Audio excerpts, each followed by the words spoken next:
All right.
Right, and hold on.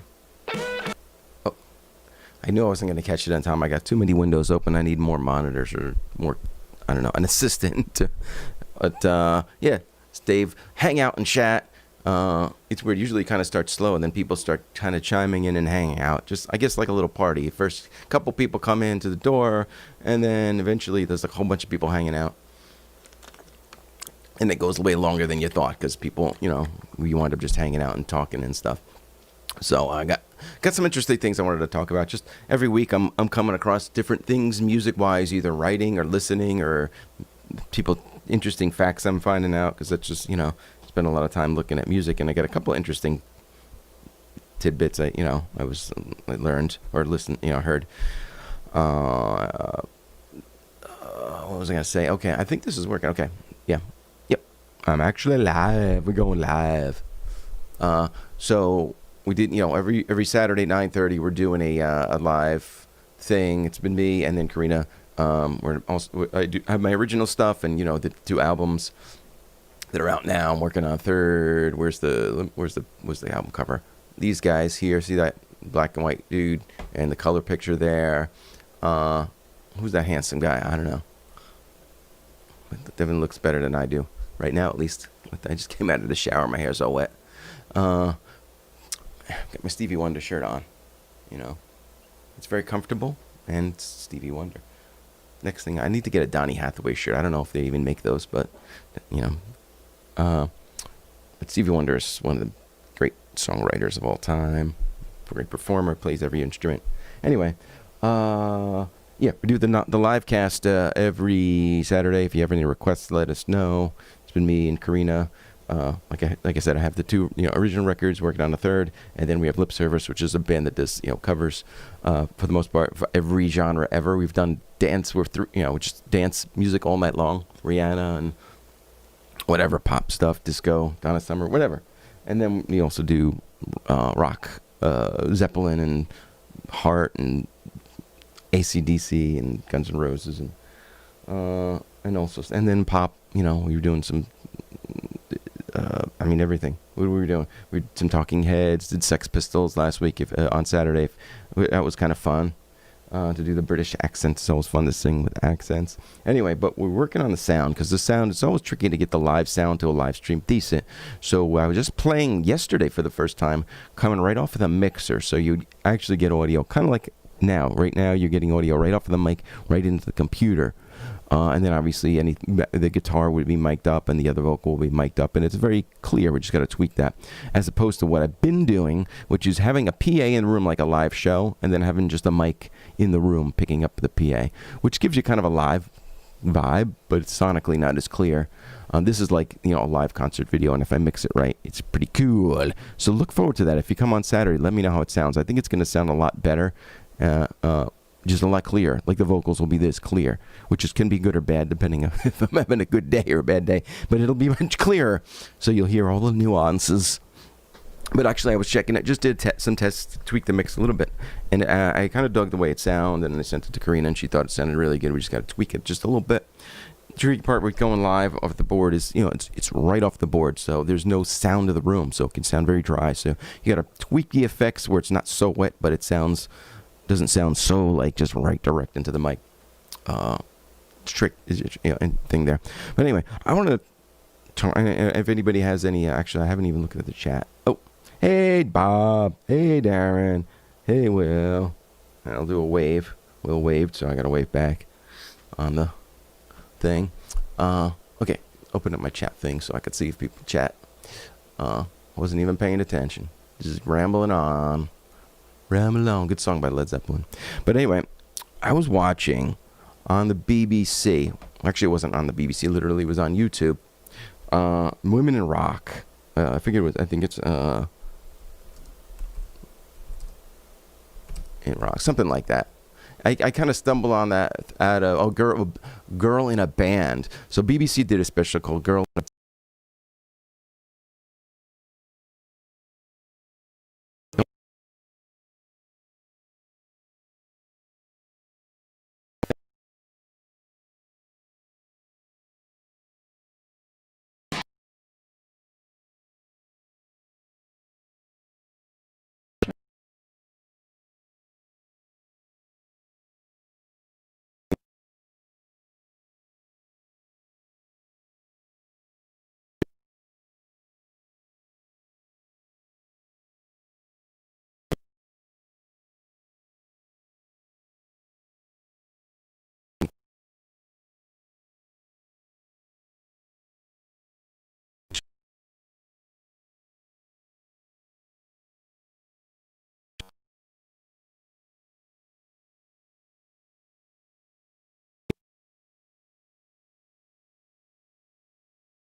Okay, I think we're back.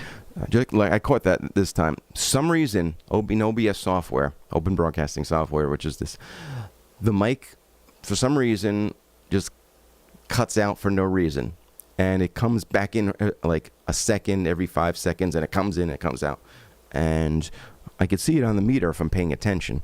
And I found, because I've been messing with it, trying to figure out how to reproduce that error, and and then fix it. Well, I haven't been able to prevent it. I thought I would, but when it is there, I used to have to just shut everything down, kill the stream, and restart it again.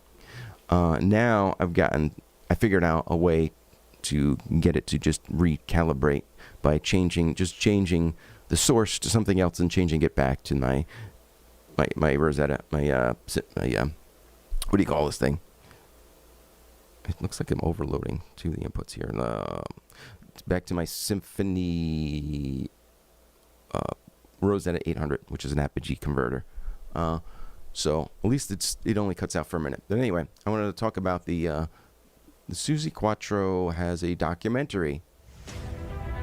No, I don't want the ads. And you will see it here somewhere. You'd think you'd be able to see it somewhere. Right? I thought I just saw it. Nope. Suzi Q documentary.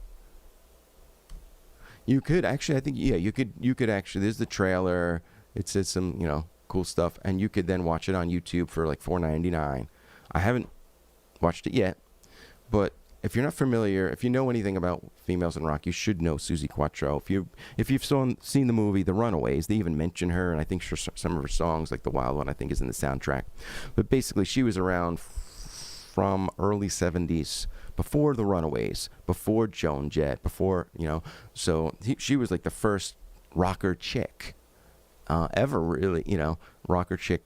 And you could see from the picture, you could see people mistake her for Joan Jett. It's funny, Joan Jett was telling a story about, if you remember Happy Days, the show, that was on in the 70s.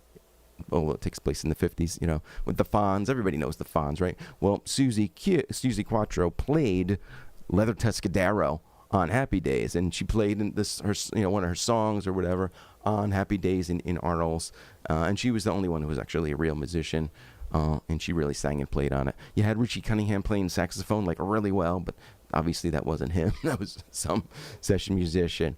But anyway, Susie Quattro, that was her, but she had a pretty good career, some hit songs like The Wild One was a big one, Can the Can, some songs. And she was the first rocker chick. She was legit. She played an instrument. She just wasn't like a pretty girl fronting a band like Fleetwood Mac. I mean, not that Fleetwood Mac isn't phenomenal, but she was a rocker chick, and she played bass for real, and wrote and sang the songs. And so here's a story about kind of her documentary. A lot of cool documentaries coming out. So she was a big influence. If you saw the Runaways movie, they were a few years later.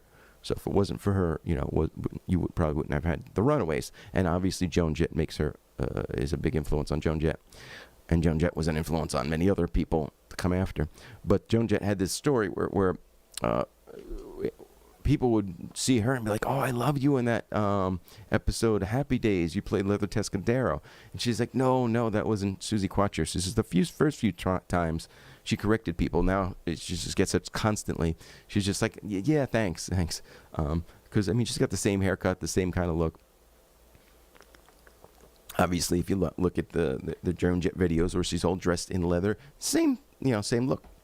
And anyway, so just wanted to talk about that and let people know they should check that if they want to understand women in rock.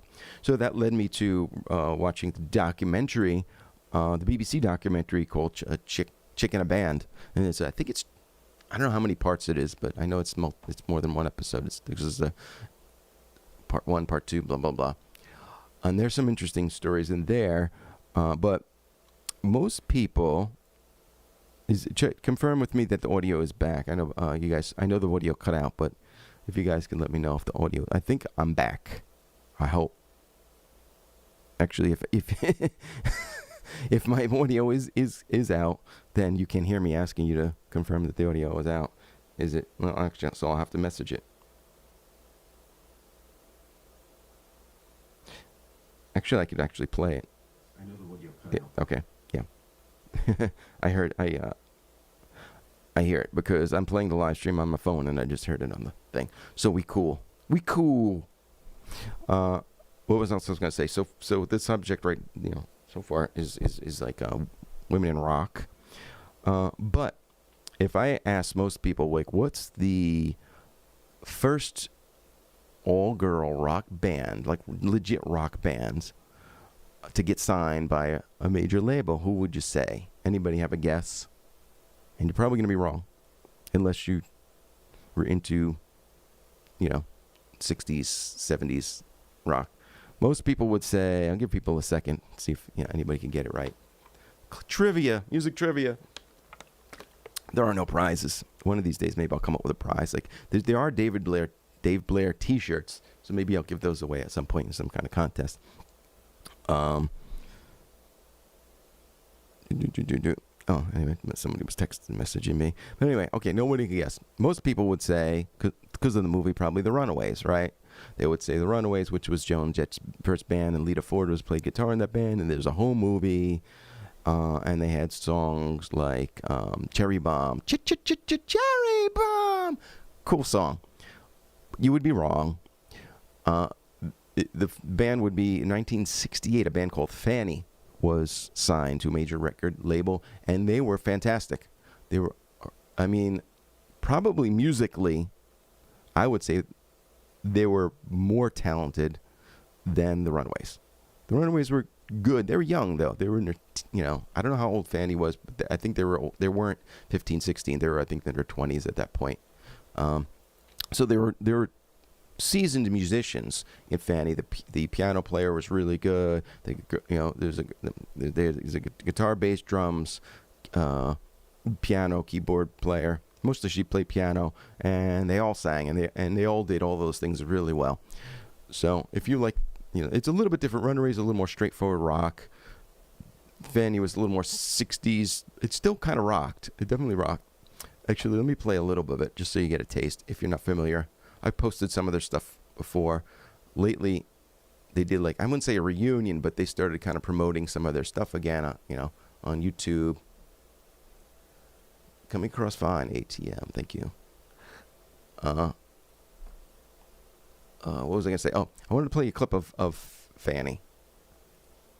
Because it's a shame. I like to promote bands that are really good but not very well known. You don't need me to promote the Red Hot Chili Peppers or Billy Joel because everybody knows who those guys are. But Fanny, really, it's a shame that they didn't really make it big because they were super talented. The songs are cool. I mean, I still listen to their stuff today. So let's see, what's a good one? There's a whole live Beat Club thing that has 6 or so songs, 35 minutes long. So here's live at the Beat Club. I'll just play a little bit of clip of Ain't That Peculiar. All their songs are good. Of course, we got to sit through ads. Smarna is very outgoing, compassionate. Help kids. Okay. So check this out. Yeah. They're just hanging out here. It's not piano playing. She's got some soul. She's just hanging out, waiting for them to tune the guitar.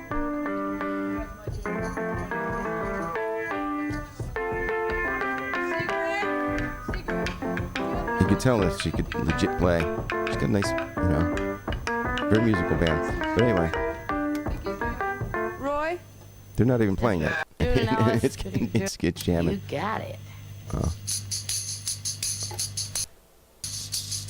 So just check this out. Hopefully Facebook doesn't ding me. They've been dinging me a little bit. They're not as famous, so. Some legit slide guitar there.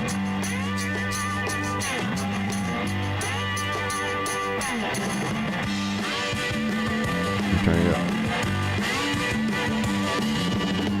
You do me wrong, but still I'm crazy about you. She can sing. Stay away too long, and I can't do without you. Now every chance you get, you seem to hurt me more and more. Can't play too much of it, but because they get the Facebook police come after you and say you played something that's copyrighted, blah blah blah. Even though it's fair use, because fair use, if you don't know too much, and it's complicated because every time you read up on the copyright, but fair use is basically if you're doing teaching or commentary or a critique or your whatever, you can totally use clips of movies and songs, things like that. But I'm not sure exactly what the law is exactly, but I know, Rick Beato always gets dinged. He'll do a lesson on a Zeppelin song and they'll take it down because, and they'll say, hey, I'm teaching it. It's gray. It's gray. It's a gray area. So we got to be fair. I was talking to another musician about that, and we're all getting dinged here and there, but usually they just mute something for a second and they don't, the police don't come and take you away. So yeah. But anyway, just check a little more of this out. But each hurt makes my love much stronger than before. I know flowers grow through rain, but how can love grow through pain? Ain't that peculiar? They're all singing. All of them. Ain't that peculiar? That's live, man. That's live. I mean, they're tight as hell. The vocals are solid. Then they come in with 4-part harmony. Great. The tune is catchy as hell. And all of their songs are like this, man. Let's fine, pick another one. Let's pick another one. Oh, here, this is them now. So, June and Jean Millington, they're sisters. And we're going to They are still playing. Play a lot of Like a Girl, which is Gene and I. That's pretty cool. It's pretty cool that how many that video was from 1968, I think. So how these guys, you know, they're in their 50s, 60s, 60s now probably. I'm curious to see what they sound like.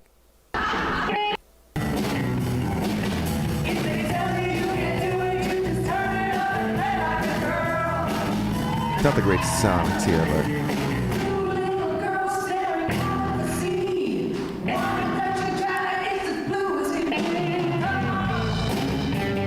anyway, they can play. They don't have the keyboard player. I don't know if she's, you know, what the deal is with the keyboard player, if she's even still around or what.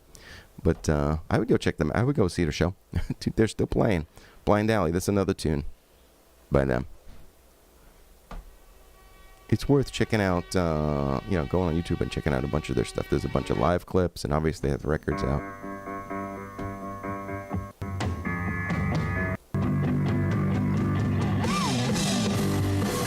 This is a little more of a rocker. It's about as loud as I can get it.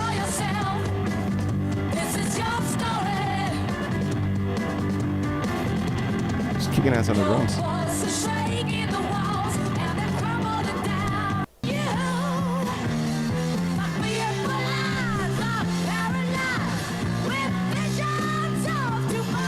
Can't play it too long. I just want to make sure I'm still live by... I can't connect right now. What are you talking about? Can't connect. Am I still even live? I must... Well,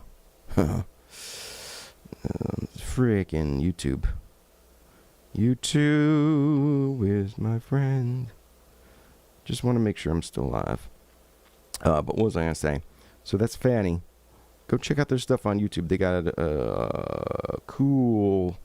Got a lot of stuff. A lot of good stuff to check out. She can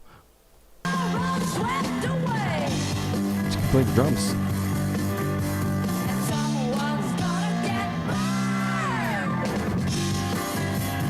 Is she playing the sticks with the fat end? That's a rocker thing to do. That's another thing.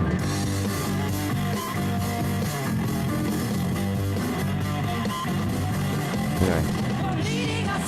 But I look like I couldn't tell. Maybe if you guys, any of you are drummers, you could tell. But it looked like she was using the fat end of the stick, which is a big hard rock guys do that because they just want a more solid sound. Like usually, you know, you have the thick end, which you usually hold on to, and then the tip is like the little pointy ball end on the stick. But she looked like she flipped it around and she was hitting it with the heavy end, which I've seen guys do that. Were like, you know, they want a big rock sound. It's just interesting. But anyway, I would consider those guys like sometimes I call them like the female Guess Who. You know, similar sound. They get their piano, vocal, bass, similar, you know.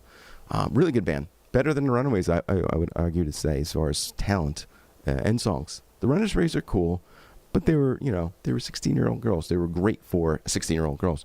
And I love some of their songs, and they broke a lot of new ground. But I think Fanny was, you know, they came before the men. They really were legit. Like, I'd say, you know, the piano, guitar, the bass, the drums, and the vocals were comparable with any guy rock band of that time. The songwriting, solid. It's a shame that they weren't bigger, huge. I'm not sure why. You know, there's always some weird story, label issues or marketing or timing or whatever. That's interesting. And also, when I was watching this documentary from the BBC, Chick in a Band, there was an interview with Tina.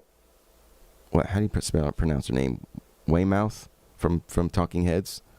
She was the bass player. So if most people know, this is the blonde girl, female bass player in the Talking Heads. And she wrote Psycho Killer, which is interesting because I just sang that on the Saturday show. Not this week, but the last 2 weeks before that, I think, or at least once. I learned it because Andrew, requested it, and it's a cool tune. I also want to learn, was it Life in Wartime? I want to learn that one too, because I always loved that song, even when it came out when I was a kid. That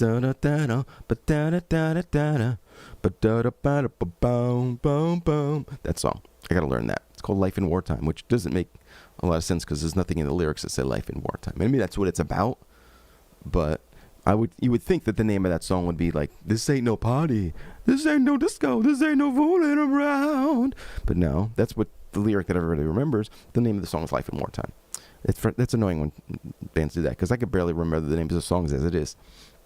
Usually, I have to remember the name of a song. I have to kind of sing the whole song until I get to the chorus in my head or out loud, and then I'm like, "Oh yeah, that's the name of the song."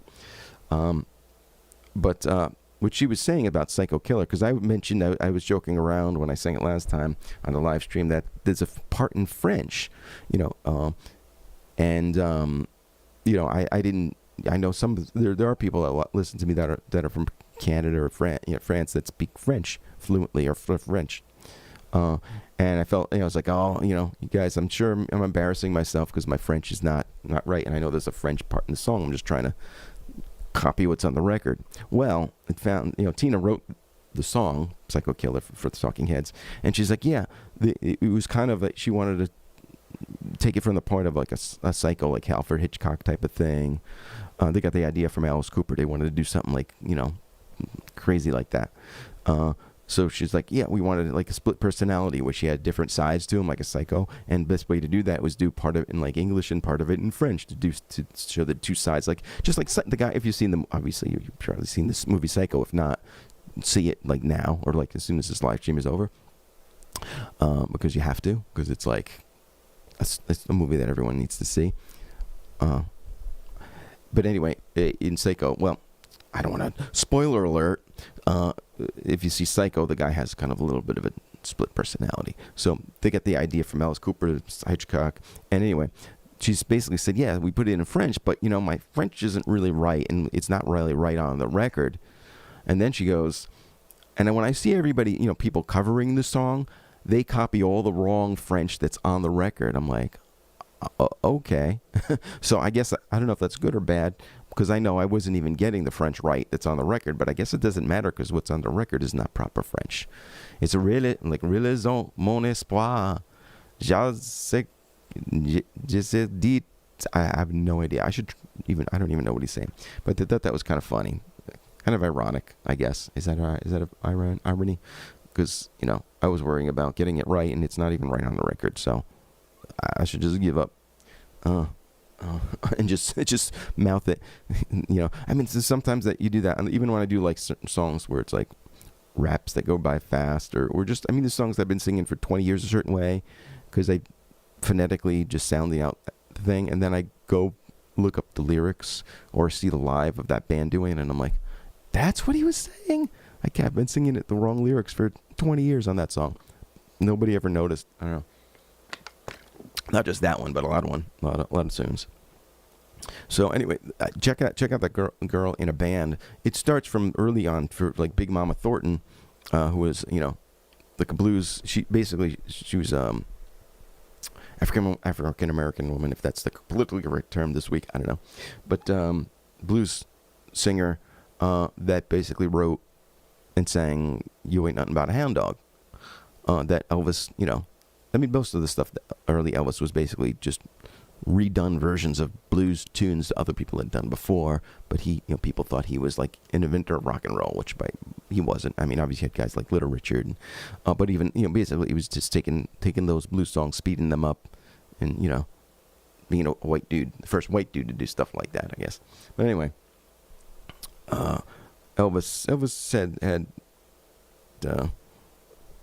I'm going to get into Elvis. Elvis was great. I mean, but, I don't know, potentially overrated, in my opinion. I mean, Little Richard, I think, was more interesting musically, vocally. I mean, Elvis had a good voice for crooning, but there's people that were crooning long before him, like Sinatra and Dean Martin, Sammy Davis, and I think they did it better, White men say. There's a lot of guys, doing that sort of stuff. Anyway, and as far as the rock stuff, Little Richard had more energy, and, even Jerry Lee Lewis, But anyway, what was my point? I don't know. Elvis, Big Mama Thornton.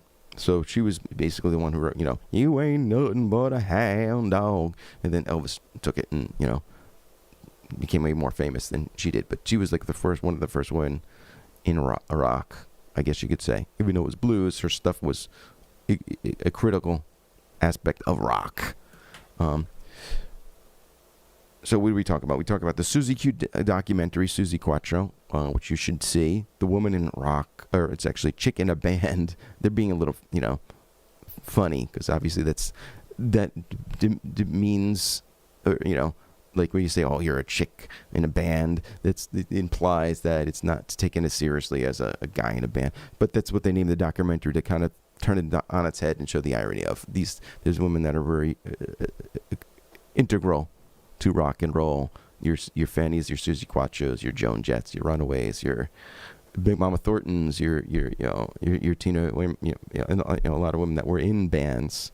And I haven't even gotten to, obviously, like the Wilson Sisters of Heart, which I would say Heart was not forget about women fronted rock bands, one of the best bands of the 70s period.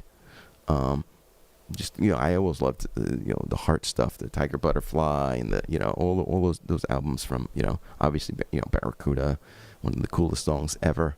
I mean, all their stuff. Dreamboat Annie, good stuff.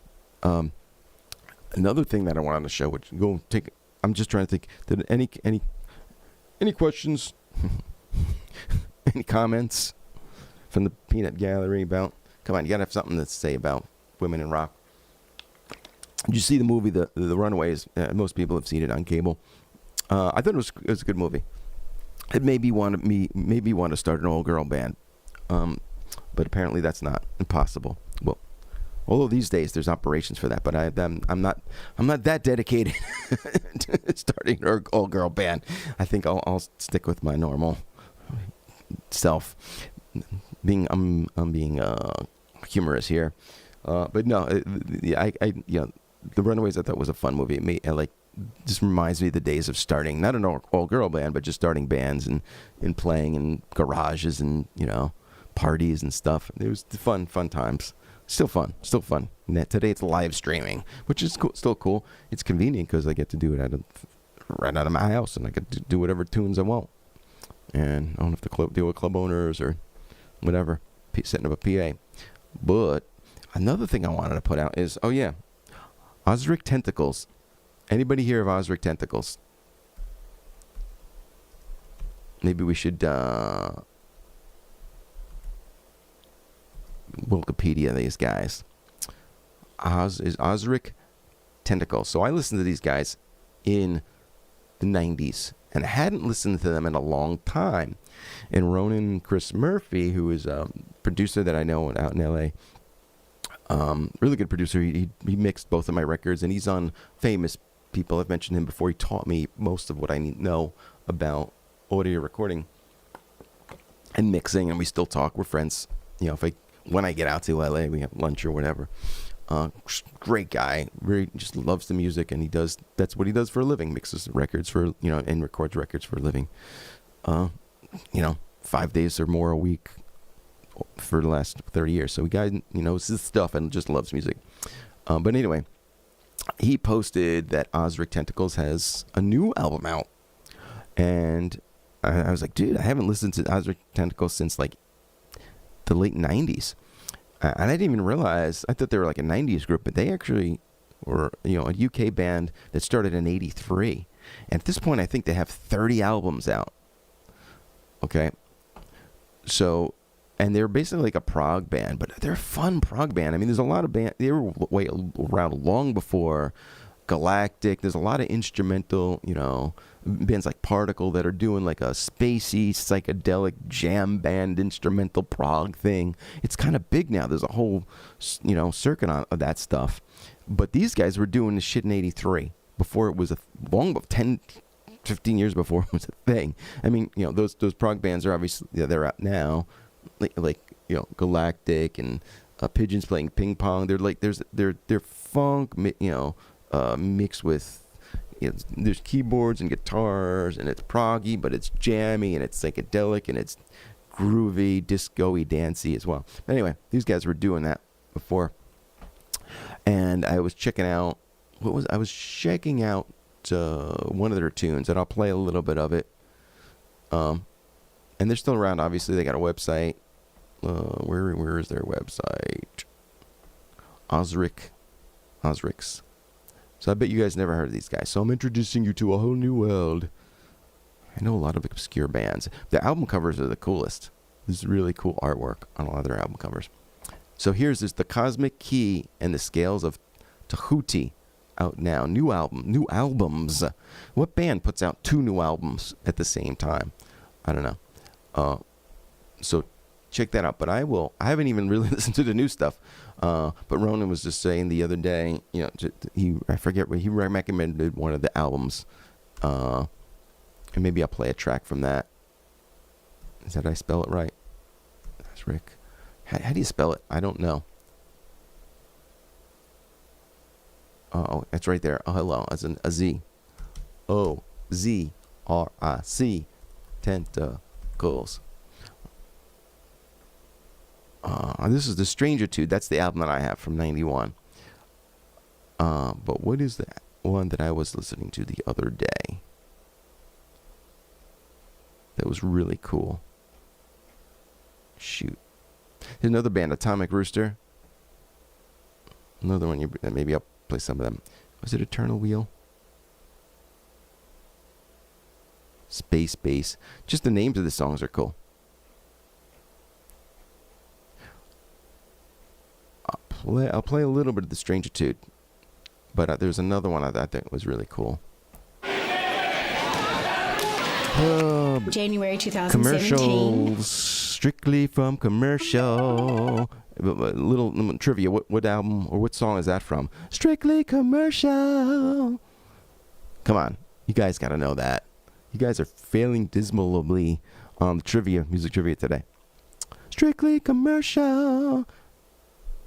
He had the unmitigated audacity to whip up on my baby seal. He went whap with Leadfield Snowshoe.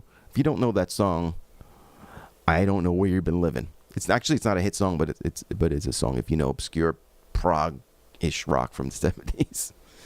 Anyway, we'll get to that. We'll talk about Frank Zappa, by the way. I have this brain that's just an archive of all sorts of music that, I quote lyrics and movie quotes that most people don't know. But it's interesting to me. But I'm going to play a little bit. Check out this. Cool keyboard that's spacey.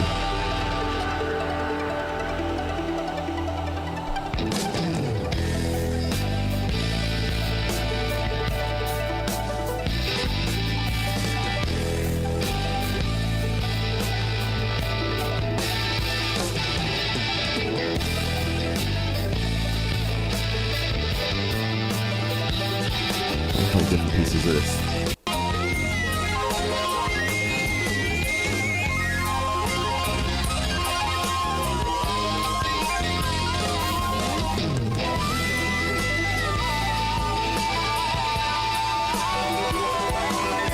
You hear there's a lot of different influences from you hear Mahavishnu and like the prog rock stuff, obviously, yes, a lot of that stuff in there. I'm trying to remember the tune I was listening to the other day, which is really cool. Let me just play a little more of this, just for the hell of it. What crazy keyboard sounds. Ads. How can I help you? We hate the B&H ads. is here. From our homes to yours. We as hate your advertising.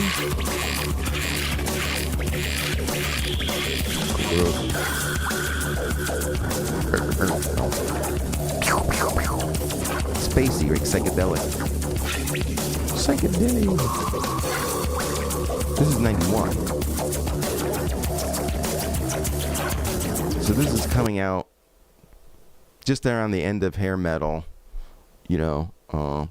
just when Pearl Jam and Nirvana were just maybe releasing their albums, but not big yet. So it's, way before Galactic and Particle and all these jam bands. I'm trying to remember.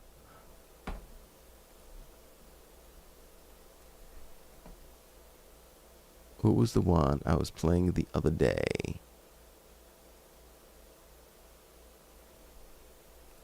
I know. I don't know, but Technicians of the Sacred. They get 30 albums, so it's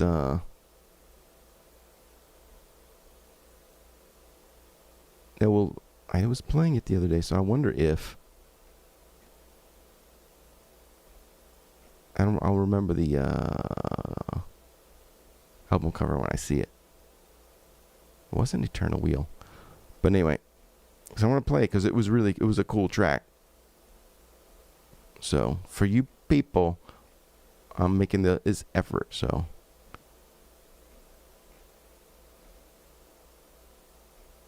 and maybe it's in my search history. Like if I went, no. Anyway, how do you tell your history? Here, the button that says history would be your history, and I wonder if I could search my history. You guys are seeing my entire history of stuff that I've been watching on YouTube. Actually, this is not everything. Monday, Friday. And why does it go from Monday to Friday? Search history. Oh no, that's actually literally search watch history. Here we go. I've watched it. Now, we're learning about YouTube today too. This is very educational. We're learning about rock history and YouTube interface technology. What? That makes no sense. How does that doesn't make no sense. It don't make no sense. I was watching it, and how do you go to a video you were watching recently? Oh, this is just not cool, man. Watch later history. History only shows like 10 videos. And playlists and all fun stuff. Anyway, maybe next week I'll find a couple of their coolest tracks, and I'll introduce you all to some of their cool stuff. In the meantime, I'll just play a random tune by them. But if you guys like prog rock, you're gonna dig these. So let's pick. Then maybe also I'll listen to the new album, which I haven't even listened to yet. Explore more inspirational recipes And at tell you which ones are good on there. Or which ones I like. Oh, that's gross. Come on. With these commercials. Commercials are bad enough as it is.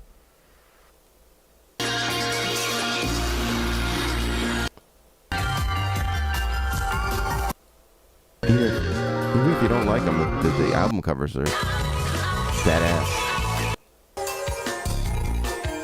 Anyway, I'll listen to them this week a little more, and I'll come back with some cool, what I think of their coolest tracks. But how about we talk about, since I was just, I'll definitely get dinged by Facebook if I play too much of this. But you guys are familiar with Frank Zappa, I hope. I think a lot of people that dig my stuff dig Frank Zappa because I get a lot of comments on some of my live videos that people are like, oh, it reminds me of Zappa-ish, and some of the guitar playing is influenced by Zappa, the way he does some of these pentatonic sweeps and stuff, and some of the fuzz effects that I use. Definitely, really, really cool, fun stuff. He's got 60 plus albums plus bootlegs out. So it's hard to know all stuff. But my favorite stuff from him is probably Apostrophe and what's the other one? Well, Apostrophe and Overnight Sensation are kind of the albums that I dig among many other ones. But Don't Eat the Yellow Snow. It's. I mean, if you're not familiar with Frank Zappa, his lyrics are very humorous. Let's put it that way, or crazy, nonsensical, fun. At the same time, but this stuff is like musical genius. But it's funny musical genius.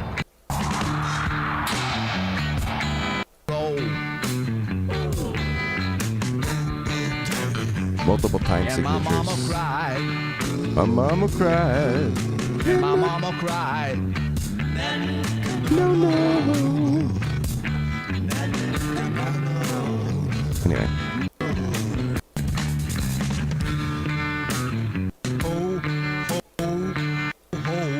And What's the the name? northern lights Yeah, commenced it's to glow. low. And she said, Huskies go, don't you eat that yellow snow. Watch out where the Huskies go, don't you eat that yellow snow. So that's the chorus. Watch out where the Huskies go. Don't you eat that yellow snow. Excellent life advice. Very, very important life wisdom. Don't eat the yellow snow. Zappa. Frank Zappa. You gotta love.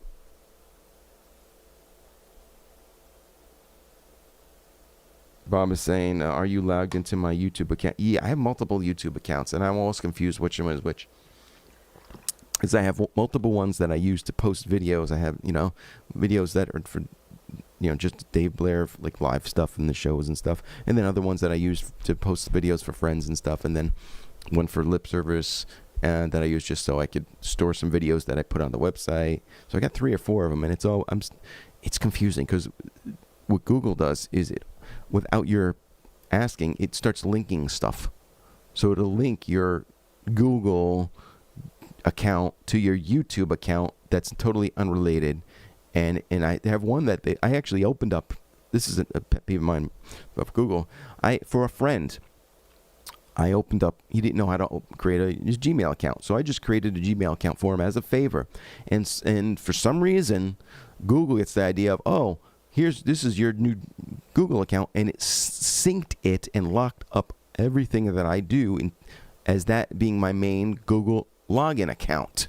So now I have this thing with his name on it, Lewis, whatever, Gonzalez or whatever his name is, right? Is the login that I use for some other guy. Luckily he didn't wind up not using the Gmail, so I use it now. Login to log into my YouTube account. I have one that's Dave, and it's confusing. I have it written down on like an Excel spreadsheet which accounts are synced with what, and Google, and you can't unsync this stuff, and you can't say I want these to be under this account and separate it. You could, it's a nightmare. So my my account for all my YouTube for Dave Blair is under like somebody else's name, even though it's my account. Manage your Google account. Anyway. But I'm not sure why you're asking that. I think Bob was asking that because why does it not show the history? So maybe when I searched it, I was under a different account. Maybe it could be. That's again, there's total confusion as far as to what accounts. But it did show some of the history, but not all of it. So yeah, that could be it. Very good. Very good point, Bob. What else do we want to talk about? So Saturday we're doing a live stream, 9:30. We're changing the mix sound, so I think it'll sound much clearer. Every week I'm trying to get it to sound a little bit better. What I was just doing is just having a mic in the room picking up the sound of the PA, like a live show.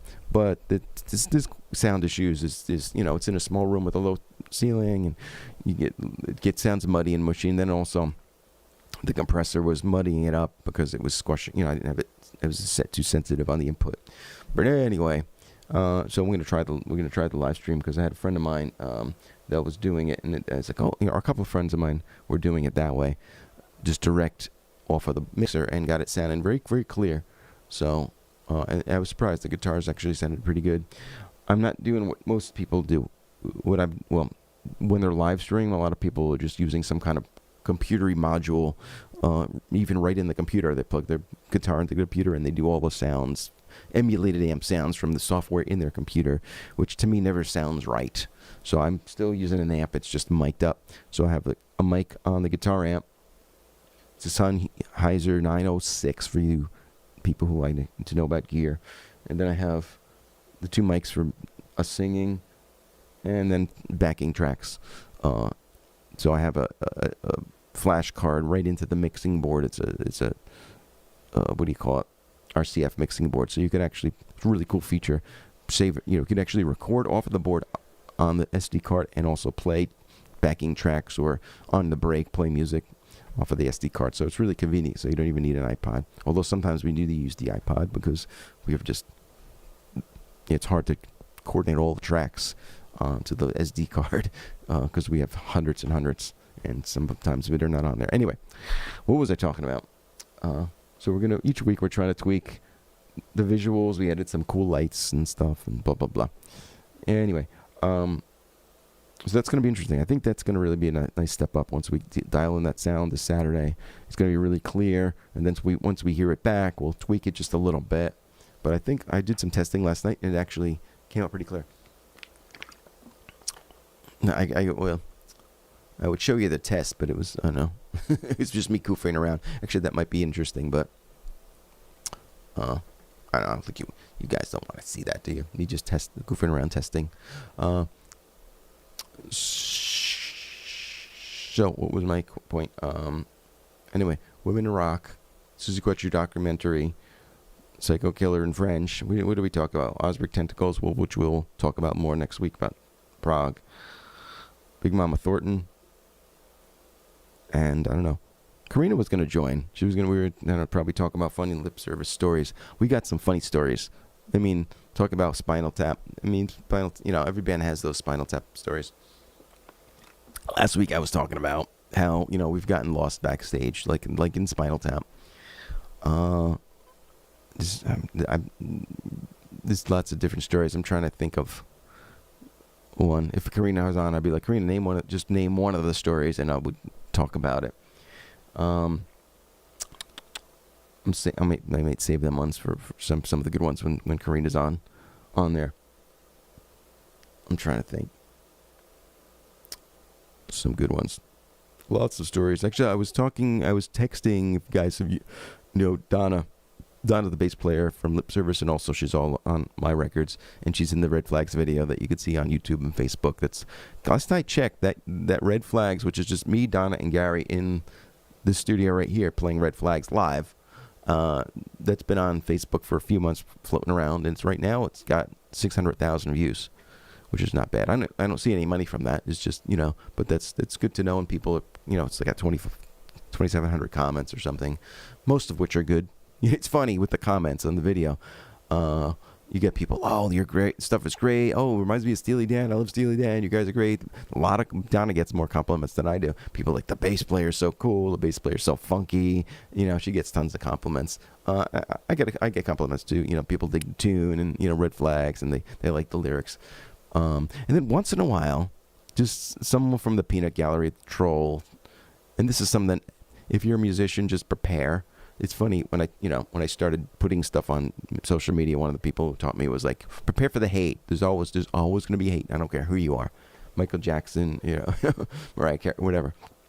And I talk about this. Is funny. We kind of, me and some other musicians that are on social media doing things, we kind of send each other the text of screenshots of hate posts, and it's funny. It's a funny, if at first it's like, oh, they don't like me, but after a while it's like, it's just statistically inevitable. If you got 600,000 views, somebody of that 600,000 people is going to be like, you suck. It's just statistically inevitable. Even if 1 in 100,000 people doesn't like your stuff, you're still going to get 6, posts. Which actually, from compared to what I've seen a lot of my friends getting, I've relatively little hate.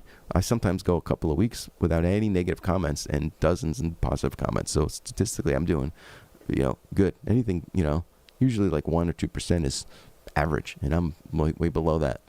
Out of 2,700 comments, maybe I've gotten 8 hate posts, and usually just obnoxious. Actually, one guy, and here's the thing with those posts, and this is something that's common. All the musicians I talk to, people just are just whatever in a crummy mood, and they want to post hates. We know from trolling, just being on Facebook, people are trolling and hating all day long. But as soon as they realize it's a human being and not just so if they post, oh, you guys suck, and I see this with all all the bands, all my friends, everybody that I know, as soon as someone from the band replies, "Oh, I'm sorry you feel that way, but we're trying our best," they do something, some funny post or whatever, funny response, and then the person almost always gets embarrassed and says, "Oh, I wish you guys the best. I was just having a bad day. It's not my thing, but I think you guys, I admire you for your, whatever, doing your thing, and I wish you guys the best with your music." Some guy who was like, "You guys suck. You should, As soon as they realize there's a human being at the other end of that post, they backpedal like crazy, and they're embarrassed. And I guess that's a good sign. It's like people just forget we're like human beings, and they just have a bad day, and they just want to be obnoxious trolls. But as soon as they realize it's a real person, they backpedal and they wish you good luck, and sometimes they even become fans after that. They're like, "Oh, now that I listened to it a second time, it's actually pretty good. I was just having a bad day." But that's an interesting study in psychology. And when I talk to all my friends' bands, it's the same. It's pretty consistent. No matter what, no matter how good it is, you're going to get negative posts. No, I told a friend of mine, like, listen, if you're getting 10 posts and 5 of them are negative, maybe you need a better recording or something. But if it's 2,700 and you got 8 negative posts, you're doing better than most people. I'm kind of inspired by it. Like Red Flags has got a lot of good positive posts on that, and now we're doing a live stream. And then once we're able to get in the same room again, I definitely want to do some more live stuff like that for some of the other original tunes. With Gary on the drums and Donna on the bass, and we get Karine on the vocals. Maybe we'll even get a percussionist down here. What would be really cool, what I want to start doing, is, well, if those of you there's a place called Rockaway River Barn that we hosted an open mic for like almost 3 years every Thursday. And we hosted a lot of really good bands. I did sound for them. Sometimes they'd play with us. Sometimes we'd play with them. Sometimes I just run sound for them. And, met a lot of great, really good bands through that. And we were doing something like that here maybe once the COVID thing is a little less, dangerous, and have like a live, either open mic thing / live at Daryl's house type of thing. If you've ever seen the show Live at Daryl's house, if not, you should, because it's fantastic. Just Daryl from Hall & Oates, Daryl Hall, right? Yeah, Daryl Hall and John Oates. So Daryl Hall's the guy that's singing. He has his show Live at Daryl's house, and great gig for him because it's right in his house, and he's got a phenomenal studio similar to this, but his is just a little nicer. It's got a sound crew, phenomenal world-class bands, and then he has people like Joe Walsh and Billy Gibbons come down, and they sing together, and it's fantastic musically, sonically, mix-wise. It's phenomenal. The one with Billy Gibbons, the one with Joe Walsh. I mean, these guys are, it's really, definitely worth checking out. On YouTube, but it's on the Palladium channel, I think, last I checked, but I don't get that, so I watch it on YouTube. But I would like to do something like that here. Obviously, like the Red Flags, and they're going to do video that I did with Gary and Donna here, some of my originals, but also maybe have some other guests come down. I know a lot of musicians, like, not famous, well, not necessarily famous musicians, but people that are in the bands of famous musicians. I mean, Gary, who's on we've been playing with live with for years, and Donna, who's on my records. They both played. Donna was at Woodstock. Actually, you know what? Let me play. I don't know if most people haven't seen. I think it was the Woo Warriors. There's a video of Donna at Woodstock, not the one in the '60s. I don't know if she was born yet or she was very young at that point. Well, what's the best one? There's a really I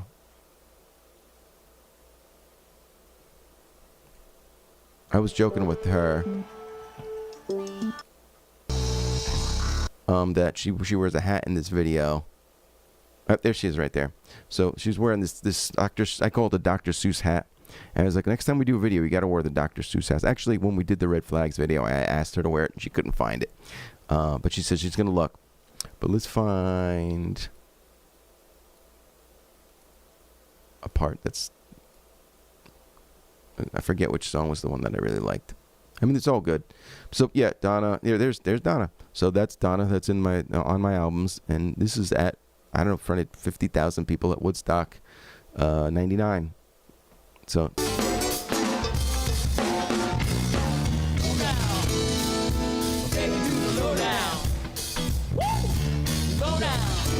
Bernie Worrell from P-Funk, who obviously is no longer with us. But check out that bass lick. Donna's always been great.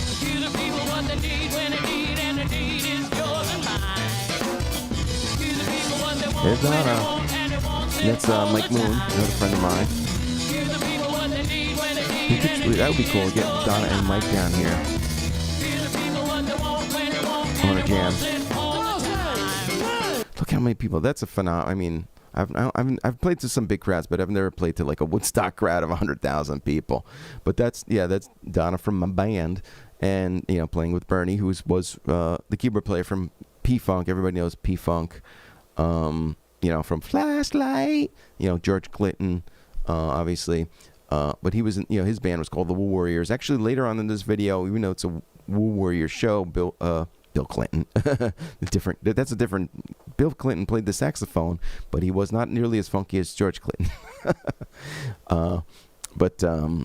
George Clinton comes out actually part of, on this show. Or I don't know if it was this or they did the P-Funk Officers as a separate set. But anyway, and also Bernie played with Talking Heads. So if you listen to Burning Down the House, there's that part. I'll play it in a second. But anyway, Bernie, he died a couple of years ago. Unfortunately, I never get to, I never even saw them live without a playing, because usually when they had a gig, we had a gig, well, unfortunately, because it would have been nice to see her play live with him. She played with him on a regular basis for 10 plus years. And this was in the late 90s, and I met Donna probably early 2000s, maybe 2001, 2002. And then we started playing together around 2003, and I've been playing together for 17 years on and off. Most more on. We probably get years when we did 100 gigs a year. Lately, because of the COVID and stuff, obviously we're not doing gigs. But anyway. And then there was, if you saw in that, the guitar player is Mike Moon. Here's some more. Here's some nice close shots of Donna and Mike.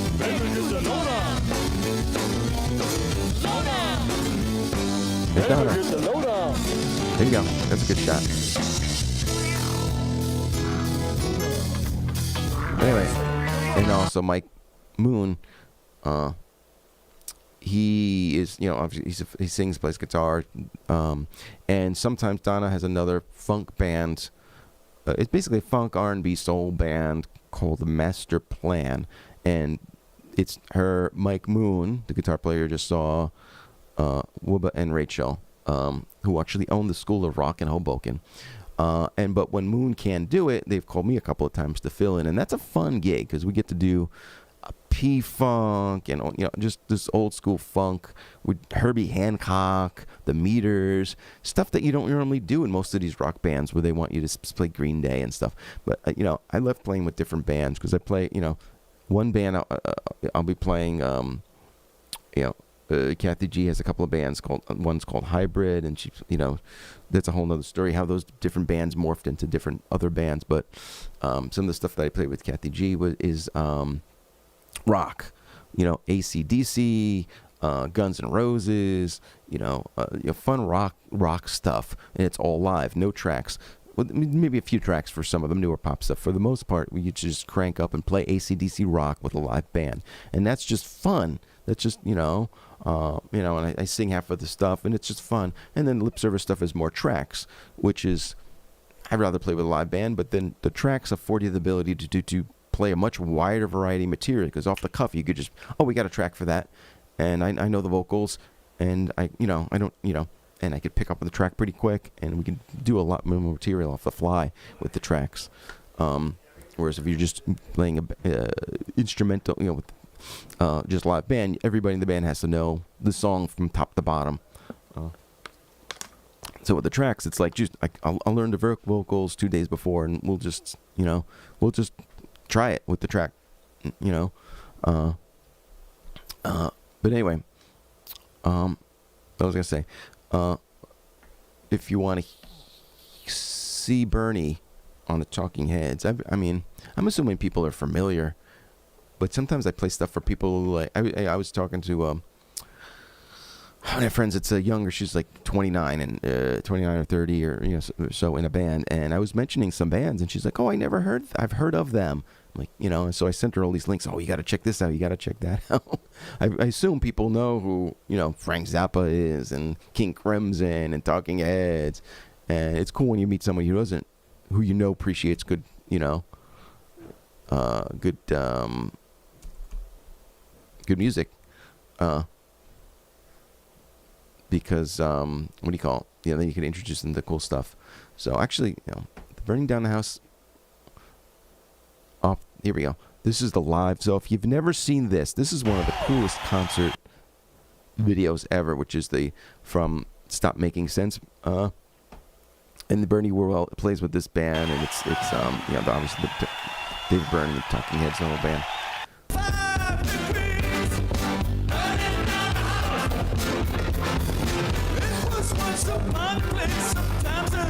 There's Bernie right there. So we just saw Bernie. You know, there's Bernie playing with the Talking Heads.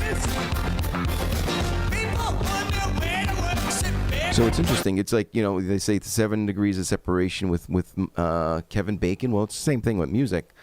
You know, I've probably within 2 degrees of separation. I've probably played with a lot of. I've never played with David Byrne, but I played with Don, who played with Bernie, who played with Dave Byrne. You know,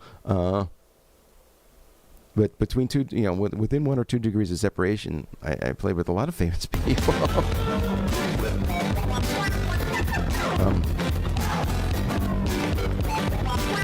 Here, love those keyboard parts. It's Bernie doing a little funky.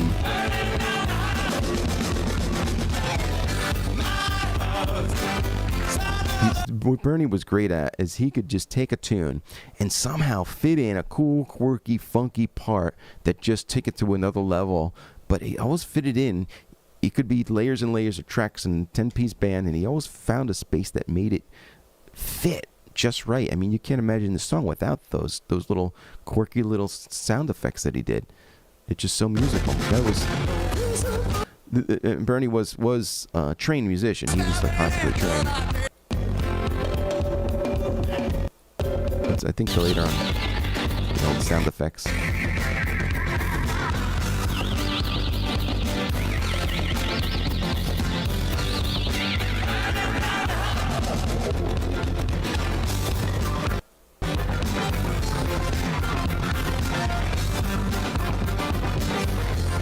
You can really hear Bernie playing.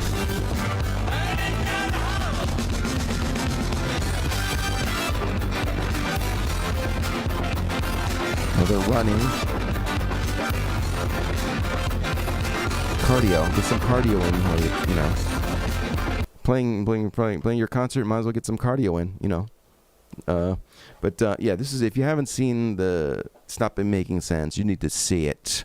It's great because it starts out, he just comes out with a guitar, and it's like a bare stage with the background, and he gradually builds up the stage, and they gradually add people. It's really well done. He does his artsy kind of visual thing where he does different movements and stuff. He's always a great performer. And if you haven't seen the American Utopia, I went with my brother Andrew to see American Utopia, which was David Byrne's show, and that is phenomenal. And I don't use that word lightly. I'm not surprised. I mean, I had seen the ads for it. I'm like, oh, that would be cool to check out. I dig that. And then, you know, my brother got tickets, and I'm like, yeah, let's go. And then when I was like, you know, seeing, I had I really didn't know anything about it. I just seen the commercials on TV, and nothing about it, didn't read it, and you know, and I'm like, I don't know what this is. I don't know if it's a play, a story, songs, a concert. I had no idea. And it was basically them playing songs. Utopia. He does some, you know, so he comes out and he starts and he's kind of talking about the brain, and I'm like, is this like performance art? And then they start on music, but it's basically 12 people but there's no. He wanted to be. His concept was. Here it is. You could see. And I know I will get dinged if I play too much of this, because I got dinged last time when I played their stuff. But basically, he said, I want to keep the no lights, no special effects. It's just about, what is it about? It's about people. So, it's about the music and it's about the people playing music. And I wanted to show it's just people playing music. So he's like, I don't even want a drum kit on the stage. I don't want stacks of amps. I don't want anything. I want just people.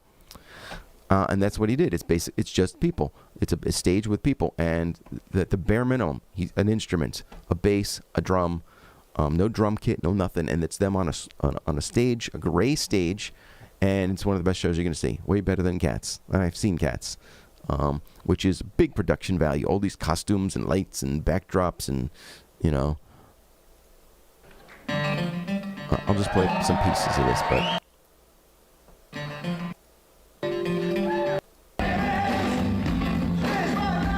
Sonically, it's not great, but you get to see.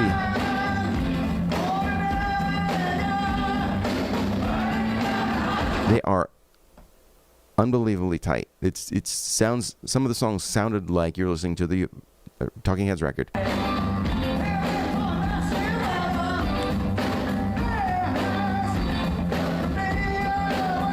And it's really like celebratory. Like they just have such a good time, and they're just jumping around the stage. There's not a lot of fancy choreography. There's some basic choreography just to kind of how David Byrne is. But the again, it's about the music and about people. So it's about the people, just these guys enjoying playing music. They're obviously very well, great musicians. Super tight.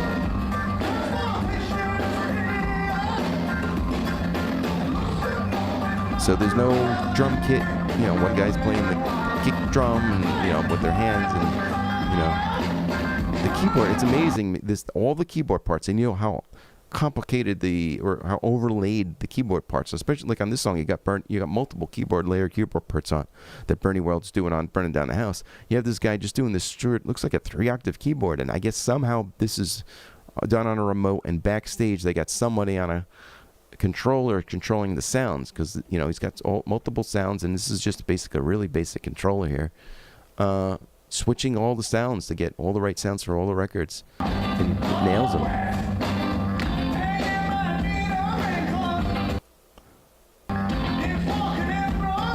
But it's just a fun show. As you can tell, like, they're all having a lot of fun. It's just an enjoyable. It's what music is supposed to be. It's supposed to be walk away with a nice feeling of, that was awesome, that was fun. I mean, every type of genre is a little different. You walk away from a Megadeth concert, it's a different vibe than if you walk away from a David Byrne concert. But you want to get something emotional out of it, and something also inspirational, like creatively, like inspiring as well. So anyway, that's what I go for. So obviously, when you see, let's see, King Crimson or Rush, it's less, you're not going to cry, but you're going to be really, I don't know what the word is, but inspired by the creativity and the different sounds and stuff. Whereas if you go see, who's someone that I saw that was really emotional? I saw something that was some performance that was really emotional. Oh man. Like this week, I saw something like that was. Well, there's a few things, but if you wanted to talk about an emotional performance, since we're on that, just one last thing, and then I gotta go have an ice pop because it's warm. So this, let's see, the funeral of George Jones. Now, if you want sad songs, you got to go to country. And I actually wrote a blog post about this. If you go to my website, it's a really good blog post based on the podcast. So Malcolm Gladwell did a podcast about country music, and I did a blog post about that article. Basically, and it was actually voted his best podcast of the year or something. The show's been around for 3 years, and they recently did they had votes on the most popular podcasts, and this was the #1 podcast. It was my favorite of his as well. So he basically talks to a country songwriter who had written a lot of the famous, country sad songs, from George Jones being one of them. It was the guy's name was Braddock. What's his first name? Not Jimmy Braddock. Jimmy Braddock was actually, I have another story about that. But Jimmy Braddock was the heavyweight champion of the world, Cinderella Man. My grandfather was friends with Jimmy Braddock. He actually was friends with him. They grew up together, and my grandfather also was a boxer. He's much smaller, but he was very fast. So they would actually spar together and help Jimmy Braddock work on speed. And the funny thing is, I'd say it was around the early 90s, I met another guy, James Braddock. I didn't realize at the time we became friends. He was another musician, and he plays like 120 weddings a year in New Jersey as a singer, guitar player. And I found out later that his grandfather was the Jimmy Braddock, heavyweight champion of the world. I didn't realize that. I knew the name, but I didn't put two and two together till years later. And I was like, oh, that's your grandfather. He knew my grandfather, who was Tommy Blair. And he's like, that name kind of sounds familiar. So it's kind of really, I don't know what the word would be, serendipitous or whatever. That funny that Jimmy Braddock, the heavyweight champion of the world, who was friends with my grandfather and sparred with him. They both boxed, and they both grew up in Hudson County. Just like you see in the movie. The movie was relatively accurate. They grew up during the Depression. My grandfather grew up, and my dad, they grew up, not rich. They grew up in the projects of Hudson County, Guttenberg. They were my grandfather was in the fire department, and so was my dad. My grandfather was the chief of the fire department. But anyway, they were, my grandfather was good friends with Jimmy Braddock, heavyweight champion. Years later, decades later, after my grandfather had died, I became friends with Jimmy Braddock, or James Braddock. Didn't realize we were friends for probably years before I realized that our grandfathers are, he was the James Braddock, who was the grandson of Jimmy Braddock. Actually, last time I saw him, he gave me a picture, like an autographed picture of the Jimmy Braddock from the movie. He's like, "Did you see our movie?" Because they were involved with the movie, because the family, I guess, was quite involved with the movie from what he was telling me. Anyway, that is a tangent, because what I was originally talking about was Malcolm Gladwell's podcast, which is a really cool podcast. He's the guy who wrote Blink, and he's the one who came up that in his book Outliers, he had the concept of 10,000 hours. The 10,000 hours, definitely a good. That's I could do a whole podcast right on that. But anyway, in this particular podcast, he talks about country songwriting. Definitely check it out. If you want to find the links to it, just go to my daveblair.com. Look for my podcasts about, about the country song. It's right at the top, I think, because it's recent and it's probably one of the more interesting ones that I've done. But anyway, he talks about He Stopped Loving Her Today, the country song. And I'm not going to get into it now because I could talk for an hour about that whole podcast and the article and everything. But if you want to see a sad performance, just got crispy. Tyson crispy chicken we're going strips. From Frank Zappa but this is basically George Jones died. Vince Gill was a friend of his, and he sings this song, or Go Rest High on That Mountain, which is about the death. The guy who wrote it, I don't know if Braddock wrote this one. I don't think Braddock wrote this one. Somebody else. But I think this was Braddock's. I'm trying to remember his first name. Bobby Braddock. Bobby Braddock, this country songwriter. He wrote He Stopped Loving Her Today and a million other. I think he wrote Divorce, which is another. Was that Patsy Cline? I don't know. I'm not a big country guy, but I know enough about it to appreciate some of the better stuff. But anyway, this was Go Rest the High, and that mountain was about the guy who wrote it, and I forget who wrote it. It's about like the death of his brother and one of his friends who died of like alcohol or something. And now Vince Gill is singing it at the funeral of George Jones in front of George's family. And he can't keep it together because it's just his friend. And he's singing. That's the hardest thing to do, to sing a song that really connects with you about something sad and not cry when you're singing. It's a very hard thing to do. So, but it creates a really impactful performance. Gather round grave to grieve. Wish I could see angels' faces when they hear your sweet voice sing. Wow. I gotta stop at her. Facebook's gonna dig me, but I mean that's singing with emotion. Obviously, this is not a normal concert. This is not normal circumstances. But here's, especially in country music, they embrace their emotion and put it into the song, and it's very, I think, healthy. You know, using music as a catharsis to work through your emotions. I mean, that's half of my songs are about whatever, a breakup, a relationship. You know, and then when people hear it, I've had people tell me like, "Oh, I listened to this song and it helped me get through something similar or whatever," which is the point of music, really. But check this out. This is his wife, his daughter, George Jones. Holy cow.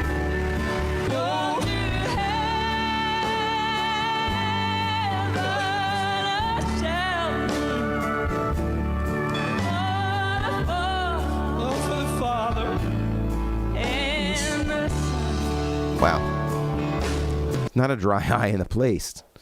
Not a dry, I mean, you know, that's hard to do. You singing, the audience is crying, you know, and you know, he's crying, trying to sing, but that's an emotional performance. I recommend going checking that out and just watching the whole thing. And if you're not a little teary-eyed from watching it, you need some medication or something, because that's, you know,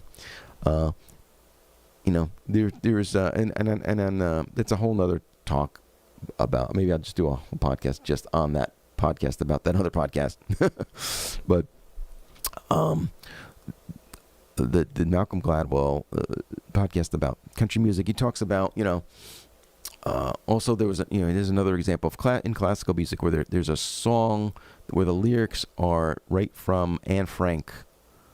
And I'm not going to find it right now, but they're singing, and basically, like, the conductor's crying, the audience is crying, everybody singing is crying.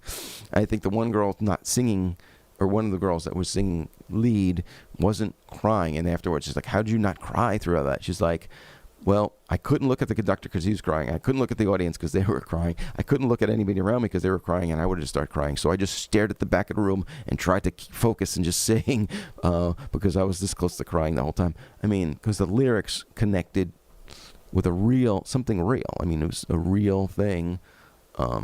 Just like this song is about "Go Rest High" is about a real thing. It's about the guy's friend who died, and he wrote about it, and it's very specific. And that's Malcolm Gladwell's point, is like when the lyrics are very specific about something very personal, you know, that's much different. And country does that, but you don't hear that as much in rock. And in rock, you hear something a little more abstract, like "Wild Horses," which is a sad song, but what is that? You know, it could mean a lot of different things. Whereas something very specific, like the George Jones, "He Stopped Loving Her Today."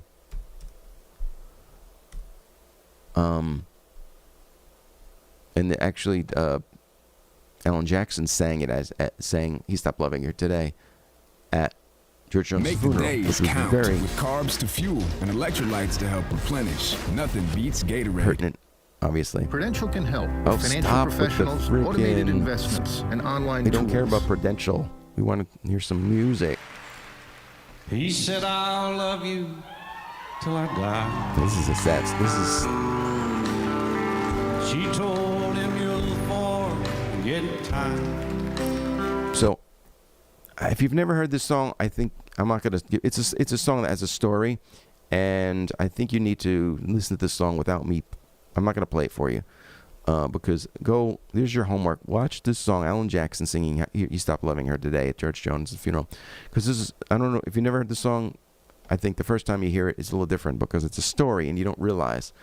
He starts out. This song starts out, he said, "I love you till I die." And she said, "Oh, you'll forget in time." And As the years Years went slowly by. She still preyed upon his mind. She still preyed upon his mind. So basically, she's saying, oh, you know, he basically said, "I love you till I die." And years went by, and he's still loving her. And the song's name is "He Stopped Loving Her Today." So that, I mean, the first time I heard, I'm like, what is that? Like, I started hearing the song, "He stopped loving her today." What does it mean? Like, at some point he meets somebody else and he stopped loving. What is this? So you go listen to this song, because I don't want to spoil it. Listen to the song. It's a very sad song. It's known.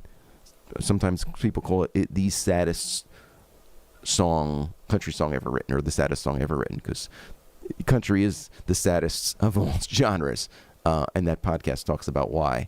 It's the specificity and the culture of the South, of how they deal with emotions as they embrace this blue collar. It's almost a badge of honor that you went through alcohol and divorce and poverty, and we're gonna sing about it, kind of like the blues. It's something about that.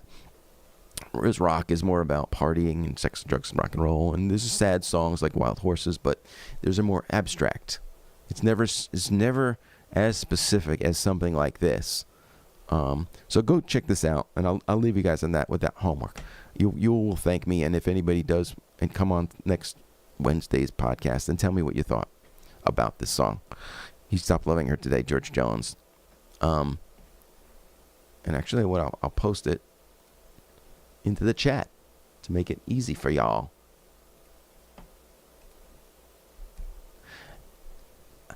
Another thing I found, I'll leave it this, is people have been telling me that when they're on the chat, sometimes it locks them out. And I've seen that. Like, I'll be on a live cast, like I've been on here for an hour and a half, and I got a lot of posts at the beginning, and then halfway through I'm getting no posts, and I thought there was something wrong. And apparently people are telling me they're getting locked out. They can't post anymore. Now, I know Facebook has a thing where you can't post more than, every 10 seconds or something. So maybe if you're doing that, don't do that. Wait like 20 seconds or 30 seconds between posts. But it makes no sense to me. But I've been on other podcasts where people, or live streams where they had a lot of a dozen people, and people are saying I'm locked out, or I was locked out for a period of time. So I don't know what's up with that. I tried to Google it. Anybody has any ideas about that, let me know. But I think that's what's happening, because I see a lot of posts and then no posts. Same thing happened last week. And then later, people message me later and says, I was trying to post and I couldn't post. So Facebook is just, they need to be smacked around a little and get their act together. But anyway, that's a lot of fun stuff today. A lot of fun stuff. Unfortunately, the comments aren't working as they should, apparently. But check out that tune. Check out Fanny. Check out the Susie Q documentary. Definitely check out Saturday, 9:30. Me and Karina will be here, and we'll be doing some tunes. I don't know if we're doing any new.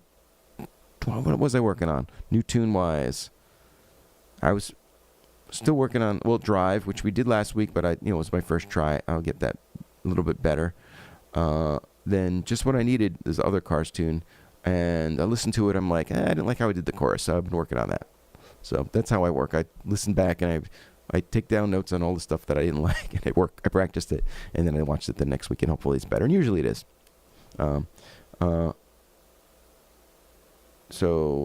Anyway, I forget what else I was saying. But anyway. Oh, thanks. At least I know that you could chime in, or your posts are working. But glad to see you, Bob. Definitely hope to see you, Bob, 9:30 on Saturday. Any requests, let us know, Bob, or anybody else. We'll learn it, or maybe we'll know it.